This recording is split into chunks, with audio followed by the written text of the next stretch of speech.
Bien.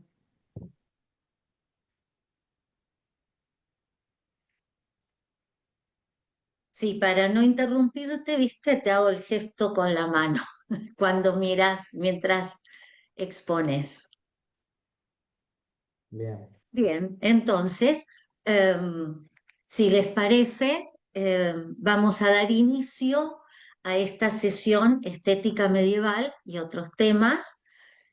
Iniciamos con Mariano Olivera, cuya comunicación lleva por título La Eutrapelia en remedio de jugadores de Pedro de Covarrubias, una propuesta ética del juego. Muchas gracias, Mariano, bienvenido, te gracias escuchamos y sí, si querés a ustedes. compartir pantalla, como decía Yuri, Bien, bienvenido. si me dan el permiso, procedo a compartir Sí. mi Ah, no exposición. está, sí, ya está, perfecto. Avísenme Ya la estamos si... viendo. Bien, bueno, es una obra del siglo XV que no es no fue muy trabajada y del cual se ha hecho una adaptación reciente en el 2024 por Enrique Suárez Figaredo, el cual la digitalizó. Y la importancia de esta obra es que es uno de los primeros tratados renacentistas sobre el juego, en el cual se propone una regulación del juego, ¿sí? Es una obra de jurisprudencia, pero además de filosofía y teología, porque tiene como eje central el valor aristotélico tomista de la eutrapelia. Bien, el año 1519, el autor Pedro de Covarrubias, un fraile dominico, por encargo del noble el conde Íñigo Fernández de Velasco Mendoza, duque de Frías. Lo particular de esta obra es que fue escrita al español romance, ¿sí? Tenía el propósito de difundirse para los jugadores, pero también para los nobles y monarcas que se encargaran de condenar, sancionar y regular el juego, ya que este tiene consecuencias sociales, civiles, ¿sí? Provocan desórdenes sociales. Y el motivo de esta obra, así como de tantos tratados morales sobre el juego, es que es una reacción al furor de las apuestas, ¿sí? Provocadas por la invasión y la expansión de de los naipes en Europa, ¿sí? Los cuales ingresan desde los musulmanes, desde los mamelucos egipcios, y la primera referencia que se tiene, perdón, es en 1377 en Cataluña. Entonces se escriben toda una serie de tratados al castellano antiguo con el fin de regular y promover la virtud de la eutrapelia. Regular el juego y promover la virtud de la eutrapelia. Entonces tiene como propósito la conversión del jugador, sobre todo del taur, del jugador profesional, limitar el juego prohibido y deshonesto, ya que el juego honesto es aquel que no tiene más que el fin recreativo o las apuestas son pequeñas, no se provoca la ruina del prójimo o de uno mismo. Entonces, la estructura del tratado va a tener esta clasificación principal, ¿sí? Juegos honestos o lícitos, fundamentados en la virtud de la eutrapelia. ¿Qué es la eutrapelia?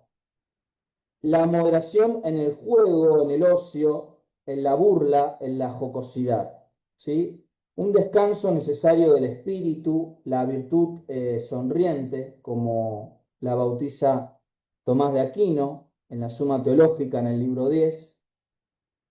Pero también están los juegos que provocan vicios y desórdenes sociales, los juegos deshonestos, malos e ilícitos, que contradicen esta virtud de la moderación en el juego.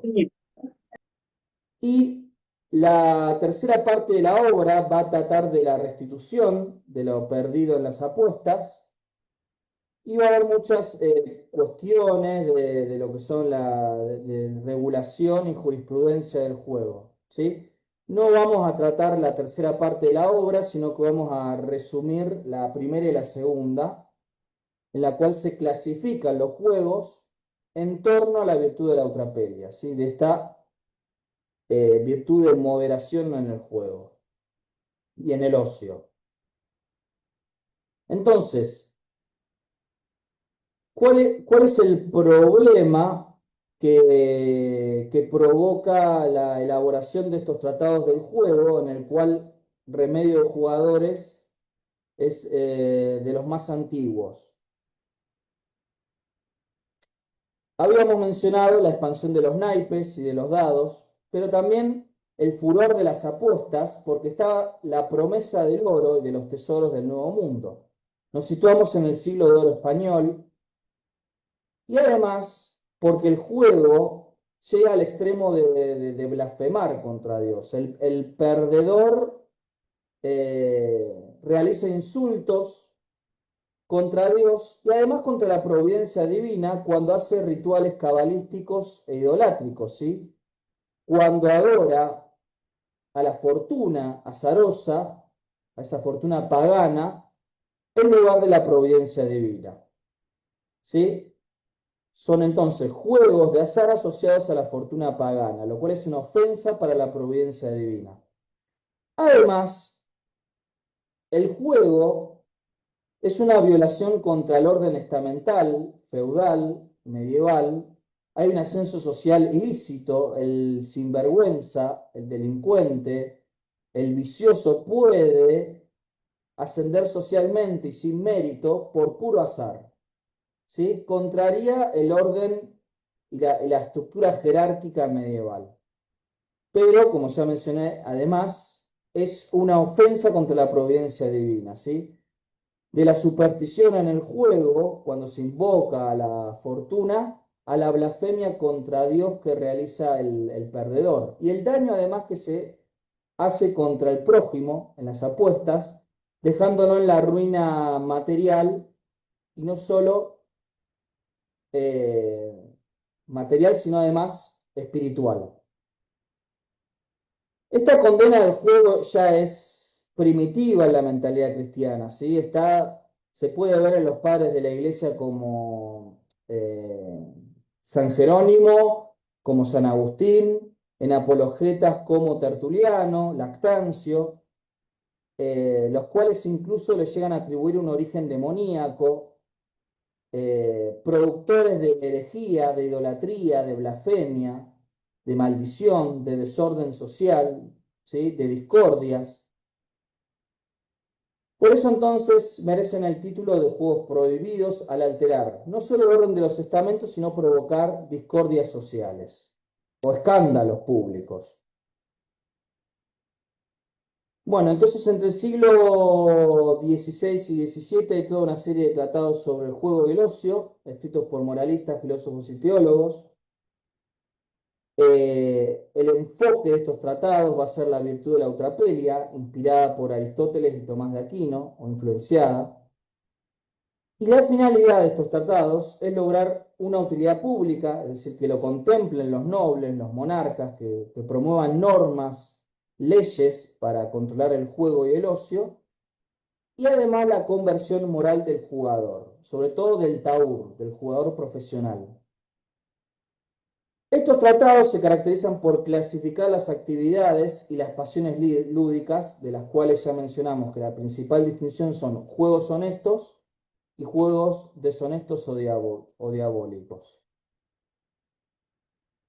Bien, pueden ver en pantalla tratados que son posteriores al de Remedio de Jugadores, que fue escrito en 1519, la primera edición.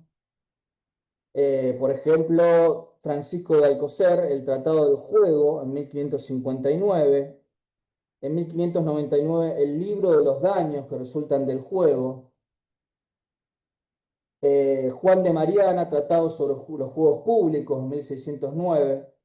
Hay toda una serie entonces de tratados que los hispanos que se realizan. Tiene un gran impacto los naipes en Europa, como ya mencioné, por las promesas del Nuevo Mundo, de tesoros, de oro, y porque ingresaron prácticamente en Europa por España, ¿sí? ¿Cuál es el aporte de Covarrubias? Mientras los demás pensadores cristianos apuntaban contra el juego por ser causa de blasfemia, de idolatría, de superstición, de adorar entidades paganas además. Para Covarrubias, la principal causa para prohibir los juegos es la codicia, es decir, el despilfarro, y el uso improductivo del tiempo que tendría que estar destinado para el trabajo y la salvación. ¿Hay un tiempo para el ocio? Sí. Los juegos no son malos por sí mismos. Lo que es malo es el mal empleo del tiempo y la codicia que irrumpe en el juego.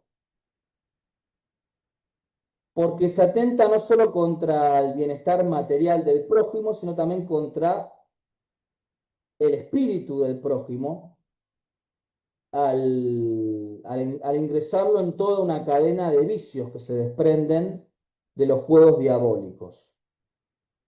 Entonces la crítica no va a estar centrada en la idolatría y la superstición y sobre todo la blasfemia a Dios, que era el mayor pecado mortal, sino en la pérdida del tiempo, que supone pérdida de no solo de productividad material, sino también de virtuosidad, ¿sí? De tiempo destinado a la salvación. Entonces el problema clave para Covarrubias va a ser la codicia y el uso improductivo del tiempo. Y el remedio, la eutrapelia, ¿sí? El espíritu necesita un descanso, pero tiene un momento, un lugar y unas circunstancias específicas que hacen al justo medio de la eutrapelia, ¿sí? De la moderación en el ocio y el juego. Mayor mal es perder el tiempo que no el dinero, porque el tiempo, junto con ser necesario a actos virtuosos, es irrecuperable, lo que no es el dinero. Entonces, el planteo del autor es moderno, aunque la respuesta al problema de la improductividad y de la pérdida del tiempo es todavía medieval, porque se centra en la virtud aristotélica tomista de la eutrapelia y también se inspira además en Séneca. Entonces, en la vida para Covarrubias podemos contemplar tres caminos lúdicos, ¿sí? O tres maneras de jugar según se ofenda u honre al prójimo y Dios. Teniendo en cuenta que los juegos no son malos por sí mismos, sino que depende del uso que se haga de ellos, ¿sí? Y del tiempo que se esté en ellos, los juegos pueden ser tanto devotos y recreativos, con inocencia, como también pueden corromperse y convertirse en pecados, en juegos feos, cuando irrumpe la codicia. Entonces es importante la intención en el juego, el uso del tiempo que se hace de él y la moderación. Tres maneras de jugar entonces. El espiritual, cuando jugar es orar con el cuerpo, ¿sí? Cuando se realizan danzas, cantos, representaciones teatrales en las cuales hay veneración, ¿sí? A Dios. Esto se expresa el juego espiritual como alegría por lo divino. El juego humano, que es prácticamente recreativo y que también es contribuyente a conseguir habilidades de ingenio, ¿sí? Es una recreación sana, honesta, en ello se adquiere fuerza física, ejercicio físico, pero también ejercicio mental, ingenio. Juegos como el ajedrez, la esgrima, las justas, las carreras, el juego de la pelota, Y el juego infernal es cuando el ocio se convierte en vicio, donde hay corrupción, codicia, violencia, ganancias ilícitas, es decir, el turpe lucrum. En estos juegos ya el alma se pone en riesgo y ejemplos de este son los juegos de apuestas, los juegos de azar cuando hay apuestas desmesuradas, los duelos a muerte, la caza peligrosa o también furtiva, las corridas de toros, ¿sí? Vamos directamente al juego diabólico, porque es aquel por el cual se propone el remedio para los jugadores, en los cuales podemos seguir todavía haciendo una clasificación. ¿Sí? A lo largo del tratado se realizan varias clasificaciones y subclasificaciones de los juegos. De los juegos ilícitos, deshonestos y diabólicos tenemos que hacer tres diferenciaciones. Cuando en estos juegos se ofende, se humilla, se burla al prójimo, un ejemplo claro es el acoso, lo que hoy llamamos por bullying, se considera más grave y pecado mortal si la víctima merece honra, si es alguien digno, y es una afrenta contra la caridad. El extremo de esto es que no solo se dirige al prójimo, sino que también se burla y se blasfema contra Dios. Luego los juegos de fortuna pura, que están basados solo en el azar y que son instrumentos de ruina y donde está la pérdida del prójimo. Y luego los juegos mixtos donde está la combinación de fortuna y de habilidad. Bien, el Taur, enemigo de la República, ¿sí? El jugador profesional es una figura corrupta, amenaza el orden social y moral, vive del engaño con dados y naipes, es representado como el hijo pródigo bíblico, y es especialmente a él a quien se dirige el remedio de la eutrapelia, este hábito de jugar con virtud. El ser humano no solo necesita del reposo corporal en sus trabajos, sino también del recreo espiritual. Y esto apunta a la virtud sonriente. Hay que buscar placeres que alivien la fatiga espiritual, que alivien al espíritu, porque si no se cae en el defecto de la parquedad, de la seriedad extrema, del desgaste del espíritu, generando personas tristes. Entonces vamos a considerar a la eutrapelia como un remedio espiritual, porque apunta a ese necesario descanso del espíritu, el cual consiste en un justo medio. Evitar el exceso, es decir, la codicia, los vicios, la injuria, la pérdida de tiempo, los cuales son los juegos diabólicos, y evitar el defecto, que es aquello que genera la tristeza, la inhumanidad, la fatiga del ingenio y del espíritu por la falta de este ocio que es necesario. Por eso hay un contexto para el juego, es decir, tiempo, lugar y circunstancias para el ocio. Pero que el juego, que no es malo por sí mismo, no da lugar a la corrupción, ¿sí? A que se vuelva vicio. Siempre debe mantenerse como recreatividad honesta. Entonces el ocio tiene un papel importante en la vida virtuosa y en la salvación, ¿sí? El juego está orientado a la beatitud, es un lapsus, una interrupción en el trabajo del espíritu para la beatitud, para la salvación. Y voy a concluir a modo de oración con este fragmento de Remedios de Jugadores.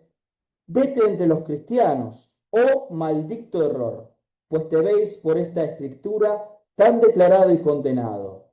Y así plega a nuestro pientísimo Dios, que dejados los juegos y burlas, se den los hombres a lo serioso, y de veras, porque a esto se debe el galardón de la bienaventuranza. Y con esto concluyo mi exposición.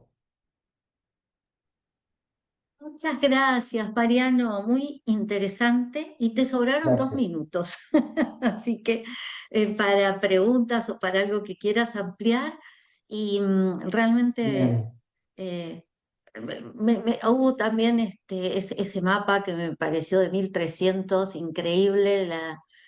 Qué Eh, bueno. sí, Sí, mil trescientos setenta y tema. cinco, ¿no? Sí, Qué bárbaro, del Atlas Catalán de Abraham. Sí, y también, bueno, esa ilustración, ¿no? Del juego y de esas tres partes, muy bueno. Bueno, invitamos a hacer preguntas, tenemos 10 minutos para ello.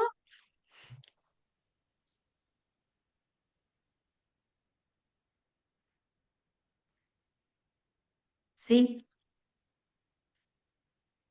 ahí se conectó Nicolás. sí, sí, hace ya un ratito, por Bien. suerte, ahí le escribí que Ah, menos bueno. mal que llegó a tiempo.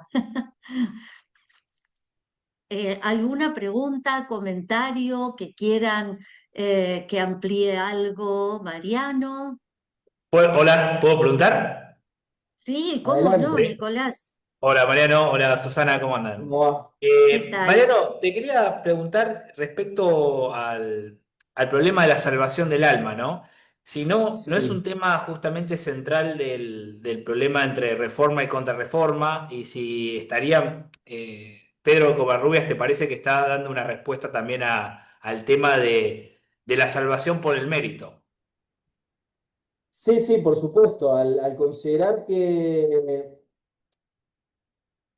es importante el tiempo para el trabajo y para la salvación del espíritu, está teniendo en cuenta el mérito y condena que en los juegos diabólicos o ilícitos haya un ascenso social que no es debido, ¿sí? Que no se considera el mérito para posicionarse socialmente. Cuando el truán, o mejor dicho, el taur, el enemigo de la república, aquel que genera discordias, conflictos sociales, asciende ilegítimamente de posición social, no respeta los rangos, las jerarquías, los estamentos feudales que todavía perseveran y que están derrumbándose, ¿sí? Entonces hay una valoración del trabajo y hay como un presagio de la reforma en Pedro de Covarrubias. El enfoque es moderno de Covarrubias. La respuesta no, es medieval, porque se centra en la virtud de la eutrapelia. Claro, está bien. Gracias, Mariano. No a vos. ¿Alguna otra pregunta? Em, a mí me quedó otra cuestión también a raíz de esto que preguntaba Nicolás y mientras te escuchaba, porque hay algunas cuestiones que el juego, desde ese ámbito de espiritualidad, también puede llegar a convertirse en diabólico, ¿no? De algún modo. O sea, tiene Sí, como esa paradoja que si lo hago de este modo es lícito, pero si lo hago de este otro con los mismos elementos, se transformaría en diabólico, ¿no? sí. Los juegos de por sí no son malos, eso pone énfasis Covarrubias, sino que Sí. depende de que en él haya daño contra el prójimo, ¿sí? Y sobre todo, ofensa contra Dios. Exacto. Entonces, el juego diabólico, ¿cuándo comienza? Cuando irrumpe la codicia, o Ujú. basta con la burla contra los defectos del prójimo, ¿sí? Eh, esta condenación igual del juego diabólico ya la podemos encontrar respecto al tema del acoso, del bullying, como diríamos hoy, lo podemos encontrar en las confesiones de Agustín, cuando a Exacto, los sí. estudiantes tímidos y novatos les hacían bromas pesadas y se los maltrataba, ¿sí? Se les hacían novatadas, como se dice. Lo considera como juego y como juego diabólico. Agustín es Ujú. claro al respecto. Sí. Sí, sí, en Eh, el libro de confesiones, ahí es. Sí, sí, tal sí, cual. Ay, muchas gracias, Mariano. ¿Alguna otra pregunta, comentario? Invitar a Nicolás Martínez Sáez a compartir su comunicación de NECAM a Alfacero, 800 años acelerando el ajedrez. Bienvenido, Nicolás, te Bueno, hola. escuchamos. Hola, ¿Qué tal? bueno, Nicolás Martínez de la Universidad Nacional de Mar del La Plata, universidad. Argentina. Bueno, el trabajo tiene por ahí un carácter un poco más ensayístico, debido también al tema que nos propone el Congreso, ¿no? Que es la inteligencia artificial. Voy a arrancar con una introducción y después voy hacia un poco al corazón del problema. Perdón, Cuando... Nicolás, ¿querés compartir Sí. pantalla o algo? Ah, sí, perdón, sí, Si gracias. querés, si no, Sí, no, no no, hay. me había olvidado. A ver si Sí, está habilitada. está habilitado bien. Sí, ya lo hago. Presentar acá, ahí, y me parece, ahí va. Ahora sí, ¿no? Sí, perfecto. Ahí Bien. estás. Perfecto, gracias. Bueno, cuando muchos omeyas fueron asesinados por los abasíes, algunos alcanzaron a escapar, como es el caso de Abderramán I, quien logró establecer en España el Emirato Independiente de Córdoba hacia el año 756. Cuando su nieto hereda el poder, atrae a muchos artistas científicos como Shirshab, quien introduce en el año 822 juegos como el polo y el ajedrez, que circulaban ya ampliamente por el oriente musulmán. A partir de la disolución del califato omeya en el año 1031, surgirán pequeños reinos en la región del Al-Ándalus, los cuales serán disputados por el poderío de los reinos cristianos de Castilla y León. De esta manera, el preludio de la recepción cristiana del ajedrez islámico comienza con las operaciones militares en la llamada Reconquista Española. Hay indicios en testamentos y donaciones de piezas de ajedrez a monasterios hacia hacia el siglo XI, el año 1008, en Cataluña, que apuntan a una temprana influencia del juego musulmán, tanto en Italia como en España. Alianzas, lealtades e incluso matrimonios entre príncipes cristianos y moros hicieron posible que las fronteras de los dos mundos sean mucho más porosas de lo que uno estaría dispuesto a admitir. El ajedrez debió ser bastante familiar en la península ya para el siglo XI.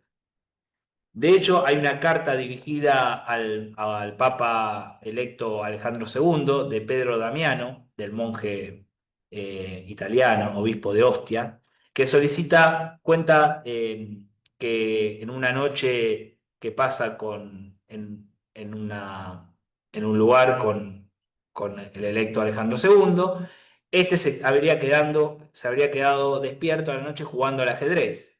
Entonces, a la mañana siguiente, Pedro Damiano cuenta que, bueno, le reprocha haber jugado un juego de azar como el ajedrez.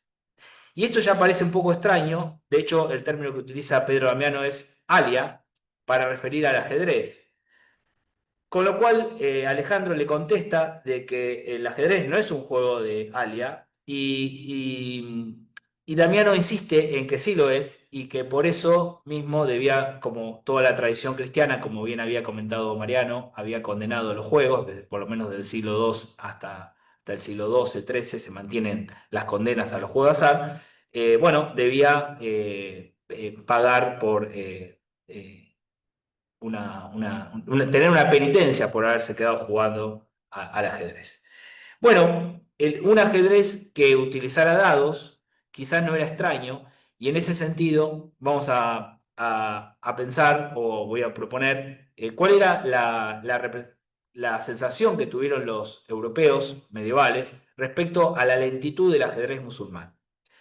En ese sentido, el trabajo del filósofo inglés y teólogo Alejandro Necan, que escribe una enciclopedia de Naturis Rerum en 1690, dedica un capítulo al juego de ajedrez y si bien su enfoque es de carácter moral, está dominado por la mentalidad cristiana antilúdica que, insisto, está presente desde los primeros siglos hacia el siglo XII, y describe en detalle Necam el ajedrez que se jugaba en ese tiempo. Bueno, en ese sentido, lo que describe Necam es el ajedrez musulmán, que es muy distinto al ajedrez que nosotros conocemos. Por lo menos en algunos movimientos de sus piezas. En algunas sigue siendo el movimiento que conocemos en las reglas del ajedrez actual. El rey, por ejemplo, tenía el mismo movimiento que el ajedrez moderno, pero la reina, el Firsam, se desplazaba solamente una casilla en diagonal, muy lejos de la figura que vamos a conocer en el ajedrez moderno, que es la reina todopoderosa. El obispo, el alfil, que acá también se da una transformación de la representación de las piezas, se movía saltando hasta la segunda casilla en diagonal, o sea que también es bastante diferente al recorrido que hace en el ajedrez moderno, ¿no? Y el peón, por ejemplo, se movía de la misma manera que el peón moderno, pero no tenía la posibilidad de avanzar dos casillas como tiene el ajedrez moderno. La reina, que decíamos sustituye al firzán o al consejero musulmán, a veces en la mayoría de los casos ya europeos es representada como una mujer. El obispo es representado ya entonces como el alfil es representado como un obispo y ya no como un arma de guerra que era el cuerno del elefante, ¿no? Y el juego se va convirtiendo cada vez más en un juego que representa menos la guerra y que representa más y traduce los elementos de la sociedad, a la sociedad. Y que permitía de alguna manera pensar algunos problemas.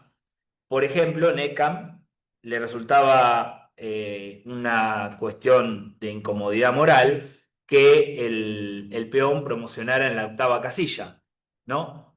Eso, había varias cuestiones ahí. Una, que el peón se convertía en reina, ¿no?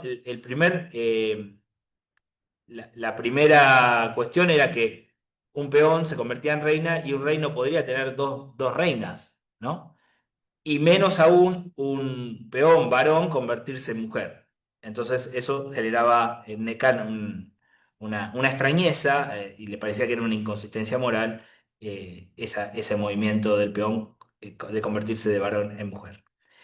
Sin embargo, no todos eran problemas del orden moral, sino que algunos eran propiamente lúdicos. Y esto lo destaca muy bien Necan en ese capítulo que dedica al ajedrez, donde especifica dos formas de juego en Inglaterra que tenían que ver con una ordenación de las piezas, en vez de en dos filas, en tres filas, para que el enfrentamiento sea más rápido. Había una necesidad de darle mayor velocidad al juego que, insisto, las reglas que describe Necan son las reglas del ajedrez musulmán, pero indica algunas variantes que se empiezan a jugar para darle más rapidez al juego.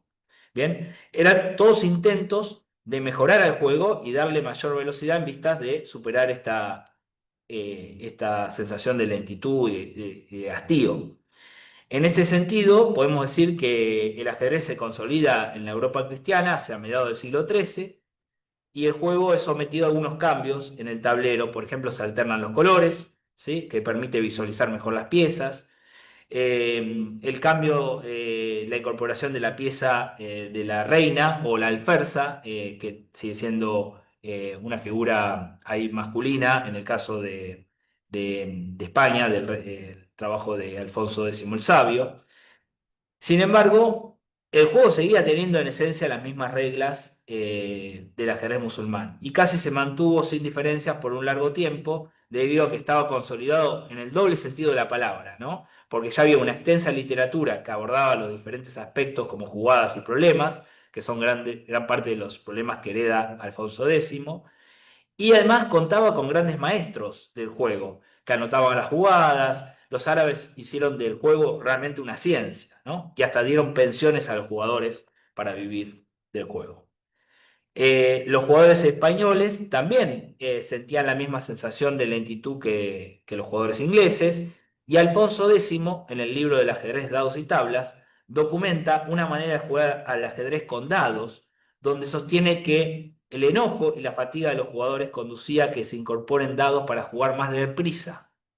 haciendo que cada número se correspondiera a un tipo de movimiento. O sea, que si uno antes de mover tiraba el dado, si salía un 6 tenía que mover el rey, si salía el 5 tenía que mover la alferza, o sea, la que sería la reina, si salía un 4 tenía que mover la torre, si salía alguna de las torres, si salía el 3 alguno de los caballos, si salía el 2 alguno del alfil y si salía el 1 cualquier peón, ¿no? Seguramente Alfonso, con un enfoque mucho más empírico, pragmático que racional y teórico, y siendo además, digamos, el primer gamer jugón de Europa, probó esta alternativa de ajedrez con dados dentro de su corte y le resultó interesante. Su búsqueda está en los albores de convertir al juego en uno más ágil, dinámico, ofensivo y rápido. El proceso, sin embargo, no culminará hasta el siglo XV en España, donde la pieza de la reina evoluciona y se transforma en la dama todopoderosa, adquiriendo los movimientos del resto de las piezas con excepción del caballo. Así que voy al segundo momento del ajedrez moderno, o el ajedrez de la dama, al ajedrez conocido hoy como el ajedrez bala. Tanto la pieza árabe, Pirsam, como la adopción latina, Regina, o la española Alferza, ha sido la que más ha evolucionado, ¿no? Y que ha cambiado sustancialmente el juego. Quizás como reflejo de la emergencia de mujeres poderosas, la pieza de la reina se transforma y evoluciona hasta que los mismos tratadistas del siglo XVI, justamente el autor que trabajó Mariano, Pedro Covarrubias, refiere que la pieza femenina, la reina del ajedrez, está hecha a imagen de Isabel la Católica. ¿Bien? Esto lo dicen los propios tratadistas en el mismo periodo que la pieza cambia a ser una pieza muy poderosa. Empiezan entonces a desaparecer, o sea, una vez que cambia el movimiento, para los que por ahí no conocen ajedrez, la reina adquiere los movimientos más potentes dentro del juego de ajedrez. El juego ya no necesita, se agiliza muchísimo, es mucho más rápido, más ofensivo, ¿no? Los alfiles también empiezan a recorrer la diagonal completa en vez de solo hasta la segunda casilla. Entonces, el ajedrez gana tanto en rapidez como en agresividad. En pocos movimientos, los jugadores ya se estarían eh, combatiendo, ¿no? Entonces, desde el siglo XV, el ajedrez moderno o de la dama es el ajedrez que se ha jugado hasta nuestros días. Sin embargo, la sensación de aburrimiento dominó a muchos de los mejores jugadores de ajedrez a partir del siglo XV. Uno de los casos más emblemáticos es el reconocido campeón mundial Boy Fischer, ¿no? Que lo tenemos ahí en la imagen. Que el 19 de junio de 1996 presentó en Buenos Aires la variante del Chess 960, o también conocido como ajedrez aleatorio. Lo presentó en Buenos Aires, en Argentina, en el 96, donde, excepto los peones, el resto de las piezas cambiaría de su posición inicial. Fíjense, esa es, por ejemplo, una posición inicial del ajedrez del Chess 96. No es la posición inicial que tiene el ajedrez tradicional, ¿no? Y Fischer, cuando le habían incriminado los cambios que había hecho, proponer esta distribución de las piezas más poderosas en la primera fila, respondió esto, dice Fischer: me encanta el ajedrez y no inventé el ajedrez Fischer Random, que era el otro nombre que tenía, para destruir el ajedrez. He inventado el ajedrez Fischer Random para que el ajedrez siga existiendo, porque considero que el viejo ajedrez está muriendo, está realmente muerto. Fischer de alguna manera quería contribuir a una sensación, digamos, el problema que veía Fischer es que no quería que las posiciones fijas hagan del ajedrez algo más memorístico que intuitivo, porque si los que juegan ajedrez bien, no yo, saben que hay un determinado conjunto de jugadas que se realizan casi de memoria, porque las posiciones iniciales ya están súper establecidas y estudiadas. Entonces, a Fischer le parecía que si cambiaban las posiciones de las piezas, iba a generar un ajedrez más intuitivo y menos memorístico, ¿no? En declaraciones de años anteriores ya había manifestado cierto malestar al sostener que los empates hacen que el ajedrez sea aburrido y que el ajedrez blitz, o el ajedrez bala, el ajedrez rápido, súper rápido, decía Fisher, mata las ideas. Sin embargo, todo cambia en el 2017, cuando el programa AlphaZero de la empresa de Google aprendió a jugar ajedrez a partir de tener solamente las reglas, es decir, sin poseer información de partidas ni estrategias previas. AlphaZero era como una tabula rasa, como decían los filósofos modernos empiristas. Así, jugando contra sí mismo millones de partidas, desarrolló estrategias y descubrió patrones a partir de las partidas que ganó y perdió. Todo era pura velocidad. Un artículo de la famosa revista Wired tecnológica decía esto.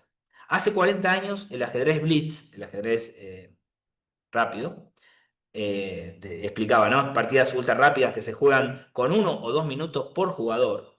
Se considera una pérdida de tiempo. Este es un artículo del 2019, posterior al Alfa Cero, ¿no? Y decía, el ajedrez rápido antes se consideraba como nada, algo perjudicial, una pérdida de tiempo. Dice, sin embargo, los mejores ajedrecistas actuales, sobre todo el campeón Magnus Carlsen, son jugadores de blitz excepcionales y participan regularmente en las competiciones de blitz en línea, del ajedrez rápido. Entonces, AlphaZero realiza sacrificios de piezas que parecen incomprensibles para el jugador humano, pero que al planificar a largo plazo se vuelve totalmente significativo en los momentos finales de las partidas. Hay otro divulgador español, Leonzo García, que sostiene que la técnica defensiva ha mejorado mucho a partir de la inteligencia artificial, pero aumenta el número de empates en los juegos. Tuve un diálogo personal con Manuel Morsa, a quien tuvimos la posibilidad de entrevistarlo en el canal de Ultrapelia, que tenemos un canal de extensión de la universidad. Manuel Morsa es un jugador profesional, youtuber, y le pasé el artículo este que estaba haciendo y le pregunté, y él me dijo que probablemente el ajedrez al día de hoy haya un consenso de que siempre es empate, ¿no? Entonces podemos pensar que al final las máquinas volvieron un poco aburrido el ajedrez. Y como conclusión y de cierre, podríamos decir que desde que el ajedrez musulmán ingresa en el suelo europeo, se adapta para que sea más rápido y ofensivo, hasta nuestros días, esta tendencia nunca se detuvo al compás del modo de vida occidental, que consolidó finalmente una cultura fast de lo rápido, desde la expresión política en redes como X, ex Twitter, hasta la alimentación en cadenas de comida rápidas y pedido de alimentos. Pero la velocidad cambia la esencia de las cosas, y así el ajedrez blitz, o bala, ha comenzado a dejar de lado la tradicional esencia reflexiva e intelectual del ajedrez, para convertirlo en otra cosa que todavía no sabemos muy bien qué es. De hecho, una de las críticas que hacía Neckar al ajedrez era la cantidad de energía que perdía el jugador en algo que Neckar decía que era improductivo en el siglo XII. Todavía Neckar está en el cambio de la mentalidad antilúdica al paradigma de lo que va a ser la eutrapelia, ¿no? Que bien hablaba Mariano en la primera conferencia. Bien, finalmente, y lo último que digo es que AlphaZero, debido a su diseño y los resultados de las partidas, muestra una alta prevalencia de empates, haciendo el ajedrez algo aburrido, como en el siglo XII sentían los jugadores con el ajedrez árabe o musulmán, pero ahora en un contexto distinto y distante. Bien, me parecía interesante recordar una expresión de Federico Nietzsche, que ya nos había alertado de alguna manera contra la tendencia predominante de la cultura de la prisa, así la llamaba. Y termino con esta expresión de Nietzsche, que decía, el ritmo monstruosamente acelerado de la vida acostumbra al espíritu y a la mirada a una visión, a mi juicio, parcial o falsa. Y todo el mundo se parece a esos viajeros que solo conocen los países y a su gente sin salir del tren. Bueno, muchas gracias. Muchas gracias, Nicolás. Muy, muy interesante. Muchísimas gracias. No sé qué pasa, que estoy nublada. No sé, a ver si era la ¿Te luz. Ahí ves está. bien? Ah, está. Ahora sí, sí era la luz. ¿Alguna pregunta, algún comentario? Sí, Sí, yo tengo una Mariano. inquietud. Me gustó Sí. cómo pusiste las valoraciones culturales que hacían del ajedrez musulmán y esta cuestión de que lo aceleraron y cómo lo compatibilizás también con el agotamiento cultural y la cultura desenfrenada que hasta el ocio tiene que ser frenético, ¿sí? No, Sí. no hay valoración del tiempo, no hay lugar para la contemplación, por eso es más tendencia al ajedrez bala, como decís, el blitz hoy en día con Carlsen, con el japonés que no me acuerdo el nombre. Sí, no, yo Eh, tampoco.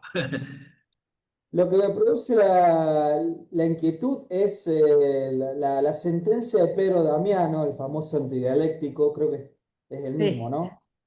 Sí, sí. Eh, ¿Por qué lo considera un juego de azar, de alea? Sobre todo que en Europa hubo bastantes antecedentes de juego de táctica, de estrategia. Bueno, esa cuestión la comenta Harold Murray en el famoso A History of Chess de 1913. Él dice algo interesante, que hay dos posibilidades finalmente de entender las cosas.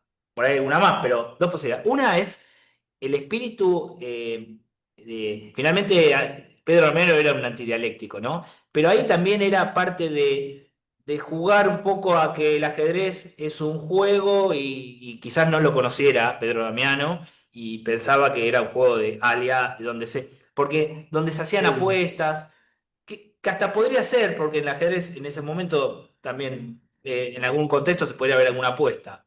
Pero la otra opción, a mí me parece más interesante que la sugiere Murray, que es que quizás había algún ajedrez que se jugaba con dados, porque estamos en un contexto donde los jugadores querían acelerar. Entonces, Pedro Damiano quizás vio que ese ajedrez tenía dados y simplemente dijo, eso es un juego de Alia, porque los claro. cristianos empezaron a probar y además Alfonso documenta esa variante de ajedrez con dados muy cerca al tiempo, o sea, son pocos años. Es probable que se jugara ajedrez con dados. Y finalmente habría que darle la razón a Pedro Damiano, aunque nos pese, porque terminaba siendo un juego de Alia. Bueno, muchas gracias. Vamos, Mariano.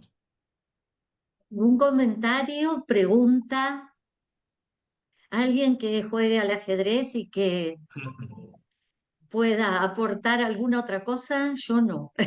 Yo tengo para aportar, pero no desde ahí. ¿Algún comentario? Sí, Eduardo, sí. Ah, bueno, Eduardo, un saludo y muchísimas gracias por tu excelente comunicación. Gracias, Eduardo.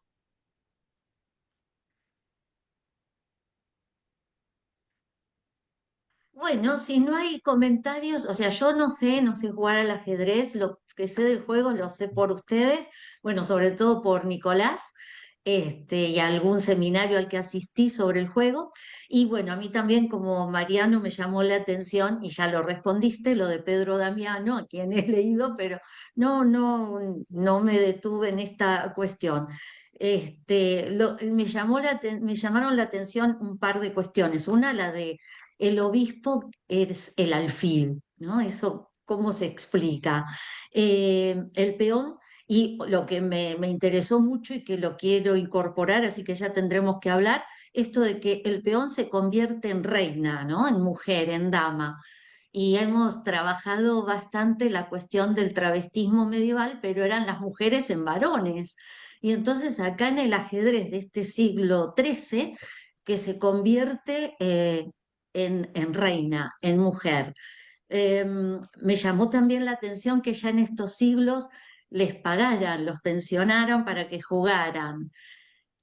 La pregunta bueno, antes de ir a la pregunta, lo de la cultura de la prisa, que lo relacionaste con Nietzsche, y también pensaba en Guy Debord, ¿no? En la cultura del espectáculo, Byung-Chul Han, o también Michel Foucault, ¿no? Que hablan de toda esta cuestión, que lo nombró a Byung-Chul Han también, me parece que Mariano, porque dirigí varias mesas y estoy un poco confundida. Y la pregunta es, o sea, que elijas lo que quieras de todo esto que dije, y la pregunta es en cuanto al cambio que hace Fisher, pero él lo que dice es que se puede poner esa primera fila como el jugador quiere o como él dice que hay que poner para hacer la variación. ¿Por qué pregunto esto? Porque si lo pongo como yo quiero, ahí sí, las reglas del juego van cambiando, pero si hay que ponerlas como esta variación que dice Fisher, volvemos a una normalidad, ¿no? Claro. Bien, bueno, empiezo si querés por lo último, después te comento lo que me decías. Carl Fisher propone, no, que justamente, él dice mantener solamente los peones en la línea de adelante, pero que las piezas principales cambien, que es lo que le daría más variabilidad al juego, finalmente.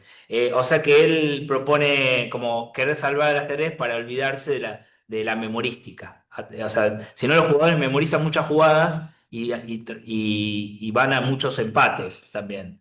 Entonces a él le parecía que eso era una forma de salvar al ajedrez. Finalmente, a vista de hoy, del 96, no ha predominado esa variante y el ajedrez sigue jugándose como se juega en el 15, en el siglo XV. Quizá porque, bueno, hay federaciones, el ajedrez se convirtió en un deporte, se institucionalizó, por ahí demasiado, a mi juicio, y bueno, y cuando se fija alguna forma, bueno, ya hay muchos intereses en mantener esa forma, ¿no?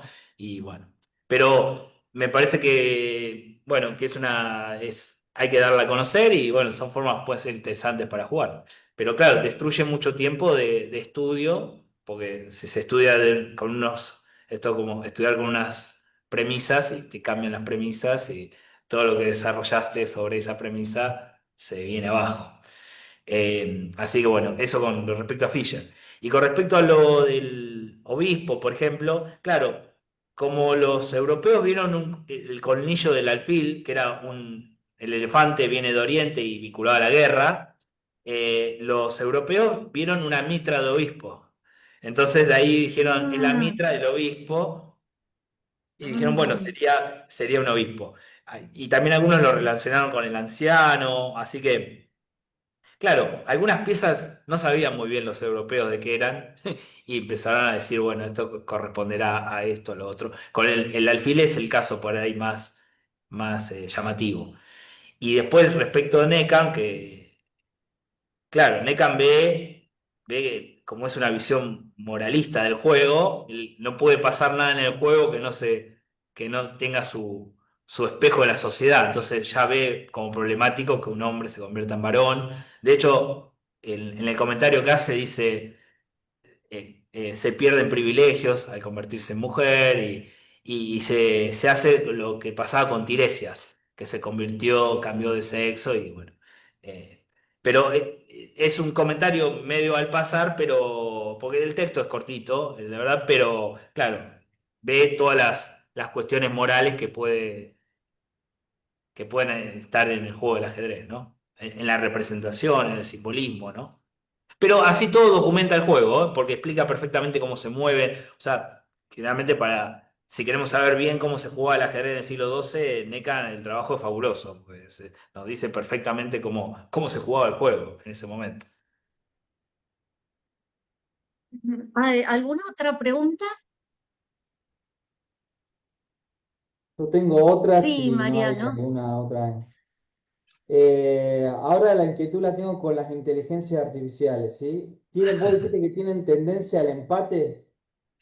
Claro, sí, ante dos, inteligencia artificial y la tendencia es un empate. Y esto ya lo reconocen los propios jugadores. Por eso consulté a Manuel Morza, que es un jugador profesional de primera línea, y me dice que, bueno, y él es informático encima. Así que, y trabaja en la UNAM en un seminario de inteligencia artificial. Y él me dice, sí, que la tendencia es al empate. Y finalmente, el ajedrez, si se juega bien, si los dos jugadores juegan de una manera perfecta, hay empate. Hay tablas. Eso es un Sí, poco triste, pero creo que lo de Fisher Random sería una forma interesante de plantear otro tipo de claro. juego. Igualmente, no sé si estoy equivocado, yo considero que hay un factor aleatorio ineludible en el ajedrez, incluso en un torneo, que es quien empieza, ¿sí? Sí, Se decide aleatoriamente y las blancas tienen estadísticamente más posibilidades de ganar porque tienen la iniciativa y las negras tienen que reaccionar. ¿Sí? Es como que las blancas empiezan con más holgura y si me preguntaran si el ajedrez es un juego aleatorio, yo diría que no, que está Claro. vinculado al esfuerzo, a la táctica, a la estrategia, a márgenes de creatividad también, pero es ineludible quién empieza y las blancas ya tienen de por sí una ventaja al Claro. tener Sí, sí, iniciativa. por lo menos para, sí, para los jugadores profesionales y para jugadores como casuales como yo, muchos que nos gusta jugar al ajedrez Sí, y no nos dedicamos a estudiar, sí, pero jugadores profesionales se siente eso, ¿no? Y hay una tendencia a los empates en los profesionales. No la IA, te digo, en los profesionales. Y la IA bueno, vendría a sí, confirmarnos eso que está pasando, que hay mucho empate. claro, sí. Claro. Sí, bueno, gracias, Mariano. ¿Alguna otra pregunta, comentario? Lo último que me queda a mí por preguntar es esta cuestión de la transformación que hablabas del siglo XIII. Y si, te quería preguntar si puede tener que ver con alguna cuestión política, porque sabemos que en el siglo XIII tenemos las condenas de Tampierre, ¿no? En 1277. Entonces, esto de convertirse el varón en reina, en mujer, si puede tener que ver con alguna cuestión política de alguna región este, que afectara esta condena, ¿no? Yo creo que el cambio de mentalidad respecto a los juegos es clave a partir del siglo XIII, la recepción de Tomás de los trabajos de Aristóteles, ¿no? Y Tomás es condenado justamente por Tempier, o sea, Sí, las proposiciones de Tomás, ¿no? Que también sí, eran las de Averroes y bueno, finalmente la condena de Tempier, la condena a las tesis aristotélicas, ¿no? Expresadas por Averroes o por Tomás. Pero creo que el trabajo que hace Tomás de trabajar con el término de eutrapelia y pensar en la virtud del juego, sumado a lo que dice Alfonso X en el libro del ajedrez, dados y tablas, que el juego es un regalo de Dios para pasar la vida mejor ante los sufrimientos del trabajo y todo, y va generando un cambio de mentalidad respecto al juego que va a dejar a Necan un poco más del lado de los que han pensado el juego como más cerca pérdida de tiempo o origen demoníaco, etcétera, ¿no? Que era la mentalidad que estuvo muy presente, por lo menos del siglo II al XII, que algo comentó de esto Mariano, y que empieza en el XIII a resquebrajarse porque hay un cambio político, porque hay cambios de ideas, porque Aristóteles ahora está presente y hay que dar cuenta de las obras de Aristóteles. Entonces, me parece que Necan está ahí como en la bisagra, ¿no? Del periodo. Y entonces, bueno, de algún- Necan escribió otro artículo en la enciclopedia que tiene que ver con los jugadores de dados. Ahí sí no tiene ningún tipo de contemplación. O sea, se suma a la tradición que había condenado a los dados, al Alia, a los juegos de Alia, entre esos los dados, los principales. Pero en el ajedrez es un poco más, aunque no sé si acá en la charla mía sonó, pero es un poco más condescendiente con el juego del ajedrez. Mm. bien. Muchísimas gracias. No sé si hay alguna otra pregunta, si no, ya nos vamos.